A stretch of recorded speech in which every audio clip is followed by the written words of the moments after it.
Guys, this is Big Ruckus, and I'm here with Pastor Ron Stevenson, who is the president of the Greater Boston Sickle Cell Disease Association. Pastor Ron, thank you for coming. Oh, Michael, you're so welcome. Anything I can do to help promote awareness of sickle cell disease, I make myself available. That's good. Now, that's why we're here today. We're going to talk about sickle cell. Now, Pastor Ron, I was 30 years old when I found out what sickle cell was. Had no idea that this was even a disease, let alone something that affects hundreds and thousands of African Americans in this country. Why is there so little knowledge about this disease? Well, I think by and large, sickle cell affects primarily people of African descent.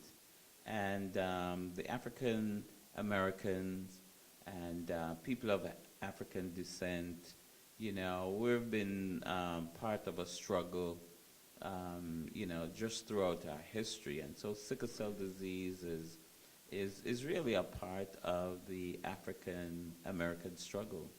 Wow. So for those who never even heard of sickle cell, like myself at that time, what is sickle cell disease, if you can break it down into a nutshell? Yeah, well, sickle cell disease is an inherited blood disorder. It's something that we inherit from our parents. It's not something that we catch. And, it's inherited. It's a disease that affects the red blood cells. The red blood cells are responsible for carrying oxygen throughout the body. And so when a person has sickle cell disease, their red blood cells periodically takes on, a sickle or a crescent shape. And that makes it difficult for the blood vessel to then, for the blood cell to then pass through the blood vessels. And these sickle cell or crescent-shaped red blood cells, they get clogged up in the blood vessel from time to time. Wherever there is a clogging of these red blood cells, the sickle cell blood cells, then the person experiences acute pain, which we call a sickle cell pain crisis. Over a period of time, organs are damaged, tissues are damaged, and it leads to infection. It creates a lot of problems for the person with sickle cell disease. Wow. So that's why a lot of people that have sickle cell need support. That's what the organization provides, right? Yeah, well, the Greater Boston Sickle Cell Disease Association, Michael, was formed over 20 years ago. And I was one of the primary individuals involved with forming this organization to bring awareness about sickle cell disease to the residents of Greater Boston, and to draw attention to what the patients are dealing with, and just to provide them with life-enhancing support services. Wow. So I know you minister to a lot of these people, including my wife, who has been dealing with sickle cell. What is the main thing that people that have sickle cell, in your opinion, they really have to deal with or overcome? Besides the pain, of course, what are some other things they have to deal with as well? Yeah, well, one of the reasons why sickle cell disease is so far behind in resources is because a lot of the people feel very stigmatized by sickle cell disease. Society kind of puts a stigma on them. And they're not too open to talk to anyone about their disease. We have made a lot of improvement in that area. People are now more open, especially since they have a sense of belonging. This Greater Boston Sickle Cell Disease Association have given them a sense of belonging, self-worth. They know they have a foundation behind them. And so people are a little bit open now. But for years, those who were affected by sickle cell disease did not talk about it. And the reason is because society didn't understand what it was.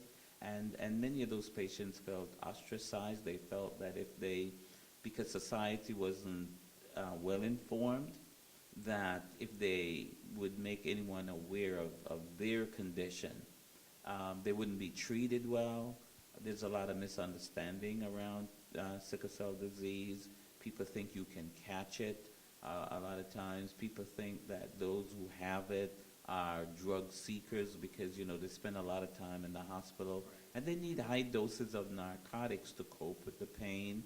And, people put the stigma, some call it a black disease, some who don't understand it, even coming from cultures where they don't know what sickle cell disease is. Some people will think that maybe it's some kind of an omen on the people who have the disease. And so because of that, a lot of people over the years haven't been open concerning their coping and dealing with sickle cell disease. Okay. So how does the Greater Boston Sickle Cell Disease Organization help provide information and knowledge to the public about what sickle cell is, and how do you also provide strength and support to those people who are dealing with the disease? Yeah, well, I must say that, in 2013, a greater number of households and families now know about sickle cell disease, and it's primarily through the efforts of the organization. We have built a partnership with hospitals. We have enlisted a number of families who have the disease to join our organization. We have a lot of printed material. We put on a lot of health fairs in the community, a lot of seminars surrounding sickle cell disease, a lot of education. And we just don't stop talking about sickle cell disease. That's really what it is. Every opportunity we get, like the one you're giving us this evening, we seize those opportunities and talk about sickle cell disease. We want the public to be aware, because we believe once the awareness piece takes place, then we will get people understanding what it is, and it will create some interest. We want to find a cure for this disease. And in order to do that, we have to let the public be aware. We have to be able to attract corporate funds, research, money for research. A lot needs to be done. Michael, this disease was the first disease to be identified under the microscope, in other words, marked. Wow. And yet, it is the disease that gets the least amount of funding, the least amount of resources.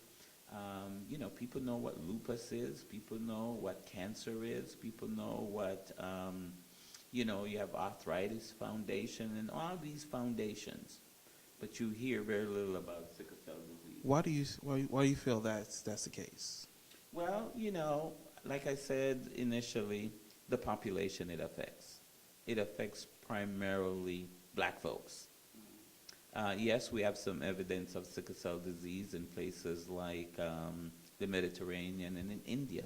Sickle cell disease first manifested itself in sub-Saharan Africa. It's a disease that was really a mutation of cells within the body to fight against malaria. People who have sickle cell disease are not likely to come down with malaria, and that was the body's defense mechanism, fighting against malaria. Now, malaria has been wiped out, in most countries. People can deal with malaria, but this mutation of the cell, this sickle cell shaped cell is now affecting those who are, carriers of the disease. And it affects, like I said, primarily people of African descent, and a lot of resources are not put in the African American community.